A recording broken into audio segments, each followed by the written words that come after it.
Broadcasters. Radyo Pilipinas. Radyo Publiko ng Bagong Pilipinas para sa Bagong Pilipino. Naghahatid ng mahahalagang balita at impormasyon na guugnay ng pamahalaan sa sambayanan. Tulay sa himpapawid ng serbisyo publiko. Radyo Pilipinas. Radyo Publiko. Ang boses ng Pangulo. Sa Iloilo, Radyo Pilipinas. 585 AM. Oras alas 4:04 sa hapon. Gikan sa hulog balitaan sa PBS, Radyo Pilipinas, Iloilo.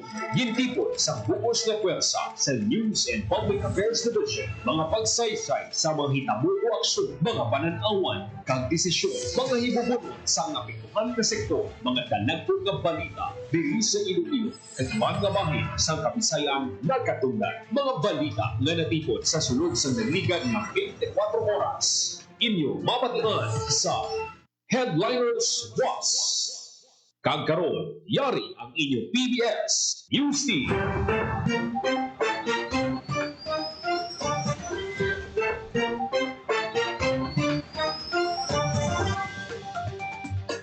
Mayong hapon, ini ang Headliners Was, Biyernes, Agosto 22, tuig 2025. Ini ang inyong tagbalita, Joseph Paul Noblesa Tarosa. Kagkaroon sa mga Pangulong dinalaan.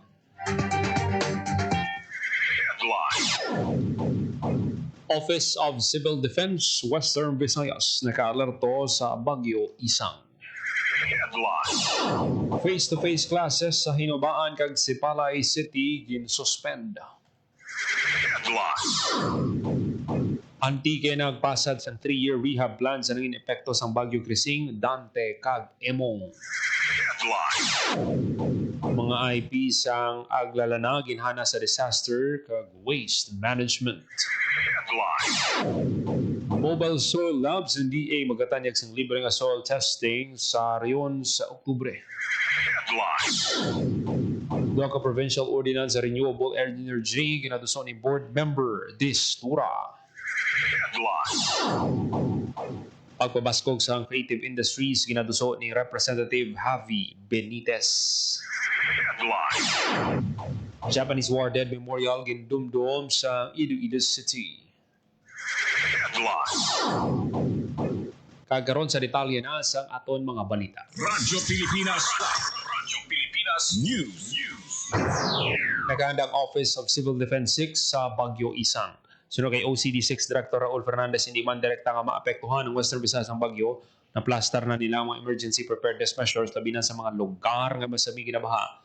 Gina-landslide. Nagka-preposition naman sa mga opisyal, mga family food packs kay non-food items sa mga strategic na lugar. Katuyuan sining madasi kapag dulong sang bulig kag ginahanglanon para sa mga residente nga maapektuhan sang bagyo.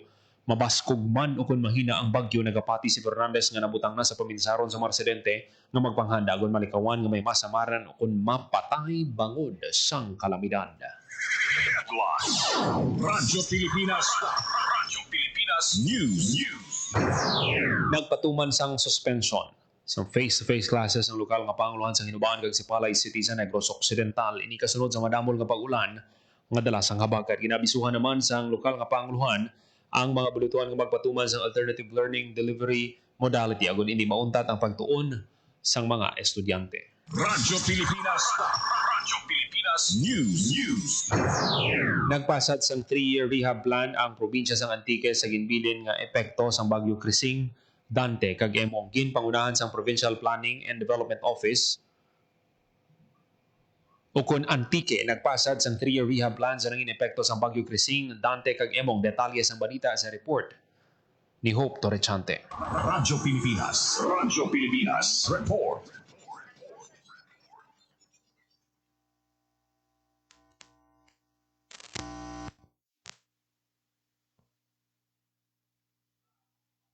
Pasad sang 3-year rehab plan ang probinsya sang Antique sa ginbilin nga epekto sang Bagyo Krising, Dante kag Emong.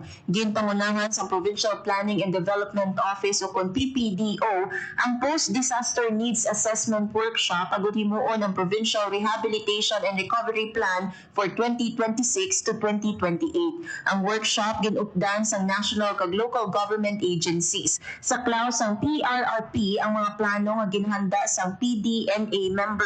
Ang mga plano sa productive sector nakasentro sa paghatag sang resources, capacity building workshops kag financial assistance sa mga apektado nga pumuluyo. Sunod sa provincial government, ang productive sector pa lang nagakinahanglan na sang masobra 252.9 million pesos para sa implementasyon sa mga projected programs, projects kag activities. Ang social services kag infrastructure sector naman nakatutok sa financial assistance, medical supplies, lot acquisition para sa land banking, pagpatindog sang standard evacuation centers nga may hygiene facilities kag istrikto nga pagpatuman sang no-build zones. Ang PRRP nga nahuman sa workshop ipasa sa Provincial Disaster Risk Reduction and Management Council para sa approval. Iga-endorso ini sa PPDO para malakip sa annual investment plan. Para sa Bagong Pilipinas, Hope Torchante, Radyo Pilipinas, Radyo Publiko. Radyo Pilipinas News. Sa iban pa naton nga balita, Radyo Pilipinas News. mga albinsang aglalana ginhana sa disaster kag waste management. Detalye sang balita, Hope Torchante. Radyo Pilipinas Report. Ginhanas ang Department of Science and Technology ang mga indigenous peoples ang aglalana sa kapi sa disaster kag waste management. Tinutuyos ang paghanas nga ipahibalo sa mga kauturan nga IP ang mga practical skills sa disaster risk reduction and management kag climate change adaptation. Ilabi pa nga lakip ang IP community sa mga vulnerable sa mga kalamidad kaangay sang baha, bagyo kag linog. Samtang gintudloan man sila sa husto nga waste segregation pinaagi sa waste sorting exercise. Kaupod sa DOST ang Capiz State University Dumaraw Satellite College. Para sa Bagong Pilipinas, Hope Torchante, Radyo Pilipinas, Radyo Publiko. Radyo Pilipinas News. Mas pagka-access na sang libre nga soil testing and analysis ang madamo nga mga mangunguma sa riyon kasunod sang natala na pag-deploy sa Department of Agriculture Western Visayas ang ilang mobile soil laboratory sa riyon. Ang proyekto ginpunduhan sa kapin 42 milyones pesos gikan DA Bureau of Soils and Water Management kung natala na nga mag-operate sa bulan sa Oktubre sa buong tuig.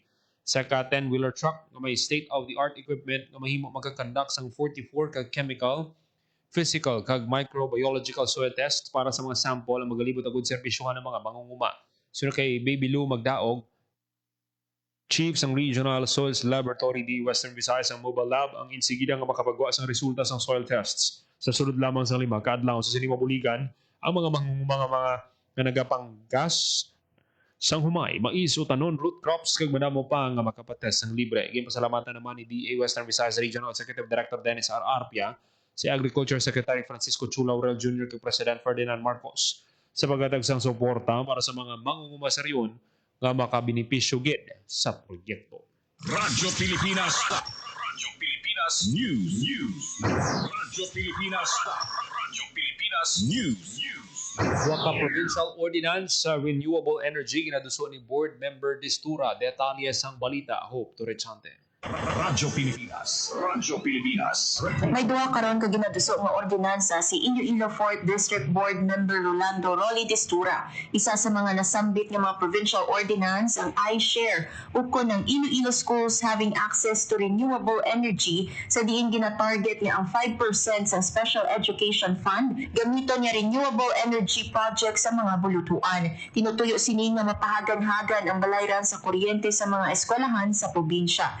Ikaduha nga ordinansa amo ang iSimple o kon ang Iloilo Simplified Implementation of Permits and Local Clearances for Local Energy Projects na may katuyuan nga himuon uniform kag pahapuson ang permits kag clearances requirements sa mga kabanwahanan para sa local energy infrastructure projects sa probinsya sa Iloilo. Ini ang ginpakigbayan sang board member kadungan sang Road to Renewables Conversations to Energy Transitions, isa ka media kapihan session na ginpangunahan sa Department Department of Energy kaupod ang Clean, Affordable, and Secure Energy o KEYS for Southeast Asia Project.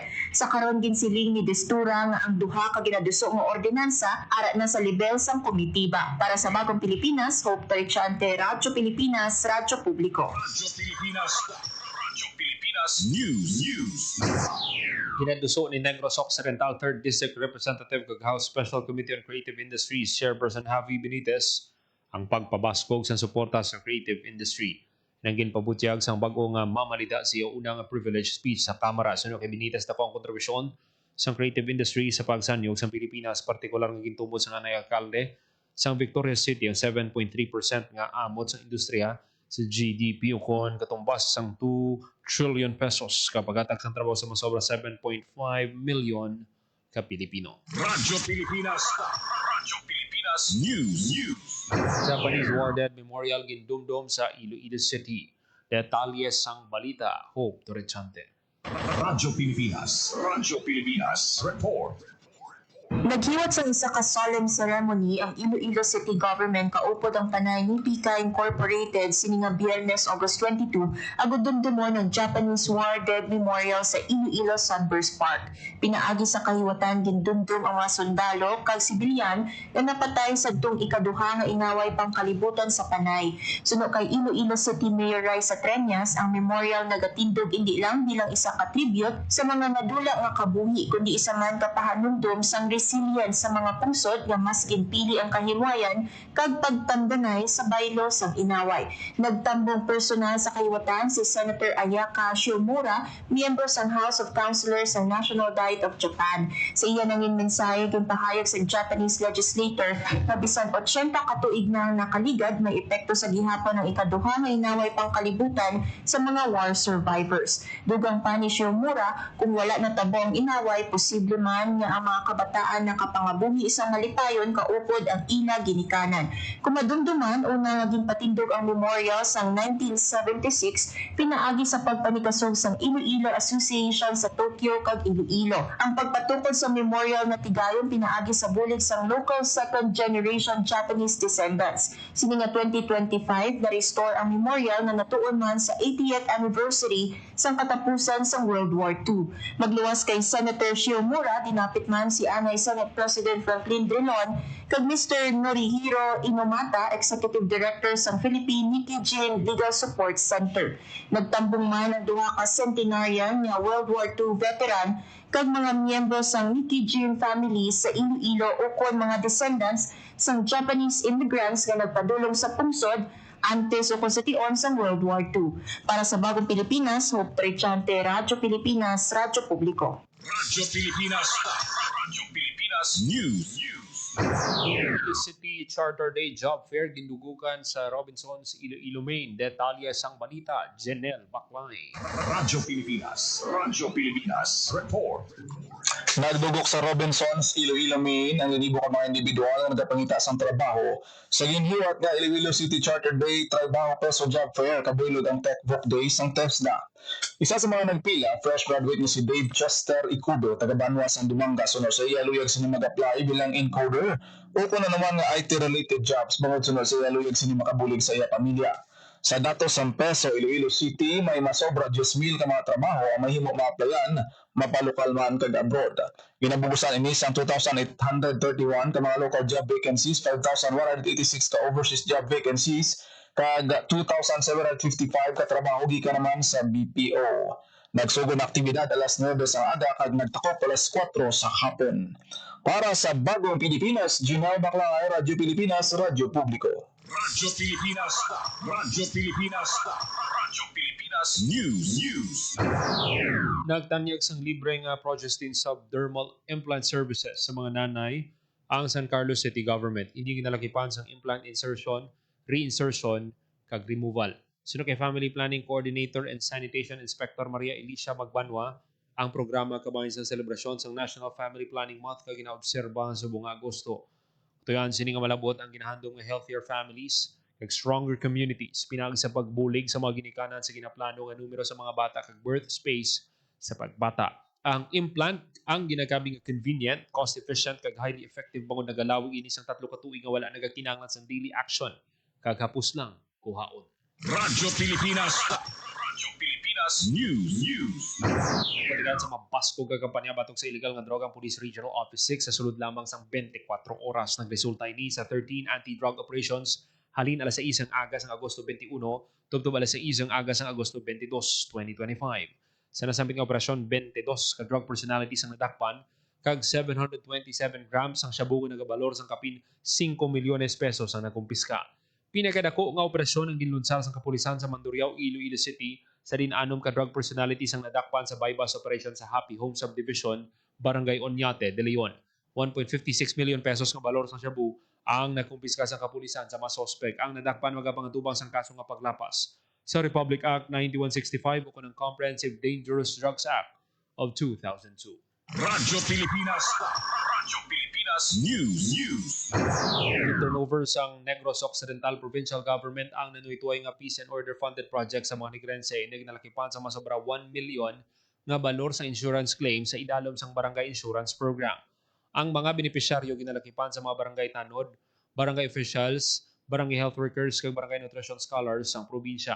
Ginatagan man sa kabugusan nga 390,000 pesos nga transportation allowance, ang 25 ka part-time kag 5 ka full-time Peace and Development Community Volunteers nga nagaserbisyo sa nanuituhay nga banwa kag syudad sang probinsya. Sunod kay Negros Occidental Governor Eugenio Lacson, ang mga bulig nagapakita sa padayon nga pagsuporta sa provincial government sa mga grassroots frontliner kag community volunteers nga may dako nga papel sa pagpabilin sang kalinong kagkatawhay sa probinsya. Radyo Pilipinas. Radyo Pilipinas News. Sa ibang panaton nga balita, nagpatigan sang Greyhound Operations kag random drug testing ang Philippine Drug Enforcement Agency Regional Office 6 o ang Bureau of Jail Management and Penology sa nagkalalay nga jail facility sa Western Visayas.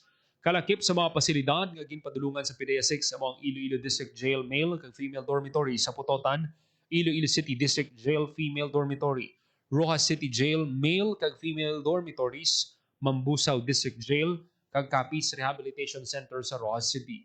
Sa ginhiwat nga operasyon ginusisa sang PDEA K9 unit ang sulod sa mga pasilidad agad ma-check kung may illegal nga droga o kung kontrabando. Nagpatigayon man ang PDEA 6 ang drug testing sa mga persons deprived of liberty kag BJMP personnel sa Capiz Rehabilitation Center. Nagkuha ang pila ka paraphernalia ang ginalakipan sang lighter, improvised pipes, gunting kag plastic sachet. Sa iban nga pasilidad, wala naman sang na-recover nga kontrabando kag negatibo ang resulta sang drug test sa mga PDLs kag BJMP personnel. Ang Greyhound Operations kabahin sang padayon nga kampanya sang PDEA kag BJMP agad masiguro nga hilway sa illegal nga droga ang mga jail facility sa rehiyon. Radyo Pilipinas. Radyo Pilipinas News. Pagkapahamtang sa blood bank ang Dr. Catalino Gallego Nava Medical Center sa probinsya sang Guimaras. Ini ang kabahin sang ilang pag-upgrade sa mga pasilidad bilang isa ka level 2 medical center. Sa karon ng ospital nag-operate sa isa ka blood station. May kang tanan sa ginadusong nga development, nagbisita mga representante sang FIA Medical Supply Incorporated kay Governor Rosil Nava sa Kapitolyo Provincial kag nagpresenta sang nagkalaylay nga medical equipment nga mahimo makabulig sa plano nga pag-upgrade sang pampubliko nga ospital. Radyo Pilipinas. Radyo Pilipinas News. Yung turnover sang lokal nga panguluhan sang Tapas ang isa ka unit sang ambulansya para sa barangay San Nicolas, Tapas, Capiz. Ang turnover ginpangunahan ni Mayor Rex Dante Palomar kag ni GSO Head Maribel Hiner. Ang bagong ambulansya ginbaton sa mga opisyales sang barangay San Nicolas, Tapas. Naibaluan nag-request ang barangay sang ambulansya para sa madasig nga pag-response kung may emerhensya. Hindi lang sa San Nicolas kundi nakipman ang mga kaiping nga barangay. Komitidong lokal nga panguluhan sa Tapas katutukan ng health services kag mahatag ang mas dasig kag accessible nga emergency response sa mga barangay. Pulo ka teams pagasambuha sa iwatang nga first pair Raisa Treñas International Women's Beach Volleyball sa Agosto 23 tubtob 24. Detalye sang balita, Janelle Baclay. Radyo Pilipinas. Radyo Pilipinas. Report. Masandukot kasambuha sa patagsang beach volleyball ang masaksihan sa pag-iwatan ng First Mayor Raisa Treñas International Women's Beach Volleyball sa Joe III Garden Villa Arevalo, Iloilo City sa maabot nga Agosto 23 to 24. Ang sporting event kabayon sa ang pagsaulog sa 88th Iloilo City Charter Day Celebration na pagpasakupan sa pulo o mga teams. Lagip sa mga magasakop sa Cherry Bagnate kag Candice Damasino sa ang CPU, Charity Rivera kag Cristel Caran sang WIT, Kylian Progilla kag Sofia Pagaras ang University of Santo Tomas. Ang UAAP champion samahan nga National University ang magapasakop man nga igatiglawas ng dayhan ni Grace Cordero kag Katrina Epa. Lakip man sa magapasakop ang Team Bacolod, Sambeda, NUA. Mayara man sa team nagikan sa Poso, Japan, DLSU Dasmariñas, kag iban pa. Para sa Bagong Pilipinas, Junel Baclay, Radyo Pilipinas, Radyo Publiko. Radyo Pilipinas. Radyo Pilipinas News. Oras sa Radyo Pilipinas, alas 4:24 sa hapon.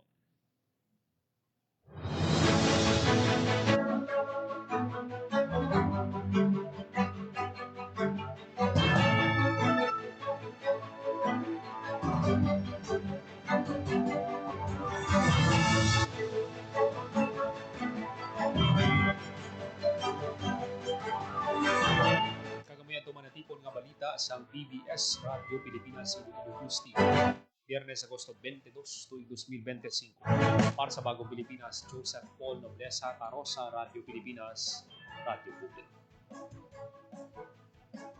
Ang inyong tulay sa himpapawid ng serbisyo publiko, ang Presidential Broadcast Service, Radyo Pilipinas, Radyo Publiko. Radyo Pilipinas. Radyo Publiko. Kinilala ng pang-international at prestigyosong Asia Pacific Broadcasting Plus Awards 2025 para sa kategorya ng Government Streaming. Ito ay dahil sa epektibo nitong pagsasanib ng mga tradisyonal na media tulad ng telebisyon, radyo at print para masabayan ang mabilis na pag-inog ng mundo ng digital at social media tungo sa mas epektibong paghahatid ng mahahalaga at napapanahong mga impormasyon sa mamamayang Pilipino.